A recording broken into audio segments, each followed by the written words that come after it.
சென்னை திருவொற்றியூரை சேர்ந்த 2ஆம் வகுப்பு மாணவி 490 ஆங்கில வார்த்தைகளை பிழையில்லாமல் உச்சரித்து இந்தியா புக் ஆஃப் ரெக்கார்ட்ஸில் இடம் பிடித்துள்ளார். பலகை தொட்டிக்குப்பம் பகுதியைச் சேர்ந்த ராஜ்குமார் விஷ்ணுபிரியா தம்பதியின் மூத்த மகள் சன்யுக்தா 2ஆம் வகுப்பு படித்து வருகிறார். இவர் 2 முதல் 10 எழுத்துக்கள் கொண்ட 490 ஆங்கில வார்த்தைகளை பிழையின்றி ஒவ்வொரு எழுத்தாக உச்சரித்து அசத்தியுள்ளார். அசத்திய நினைவுத்திறன் கொண்ட மாணவி சன்யுக்தா இந்தியா புக் ஆஃப் ரெக்கார்ட் புத்தகத்தில் இடம் பிடித்து அனைவரது பாராட்டுகளையும் பெற்றுள்ளார். இதேபோல அவரது சகோதரி சம்யுக்தாவும் பறவையும் காய்கறிகள் பழங்கள் உள்ளிட்டவற்றை அடையாளம் கண்டு சாதனை படைத்திருப்பது குறிப்பிடத்தக்கது.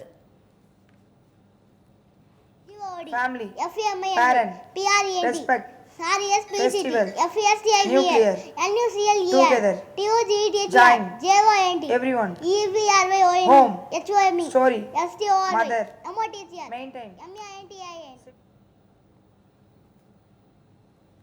இது பற்றி கூறிய அவரது தாய் விஷ்ணுபிரியா தமது குழந்தைகளின் திறமையை அறிந்து பயிற்சி அளித்து வருவதாக தெரிவித்தார். தமது குழந்தைகளின் திறனை உறவினர்கள், நண்பர்கள் உட்பட அனைவரும் பாராட்டுவது மகிழ்ச்சி அளிப்பதாகவும் அவர் கூறினார். என்ன பண்ணியிருக்காங்கன்னா 500 வேர்ட்ஸோட ஸ்பெல்லிங்கை 7 மினிட்ஸில் சொல்லி இந்தியா புக் ஆஃப் ரெக்கார்ட்ஸில் நியூ வேர்ல்ட் ரெக்கார்ட் பண்ணியிருக்காங்க. அவங்களோட டேலண்ட் எப்படி பார்த்தேன்னா, எப்போவுமே எந்த ஒரு வேர்ட்ஸ் சொல்லி கொடுத்தாலும் அதை உடனே அண்டர்ஸ்டாண்ட் பண்ணிப்பாங்க. அதுக்கான விஷயங்களை அப்போவே சொல்லுவாங்க, அம்மா நான் ஆல்ரெடி எனக்கு புரிஞ்சிச்சுமா, அடுத்தது சொல்லித்தாங்க, அந்த மாதிரி சொல்லுவாங்க.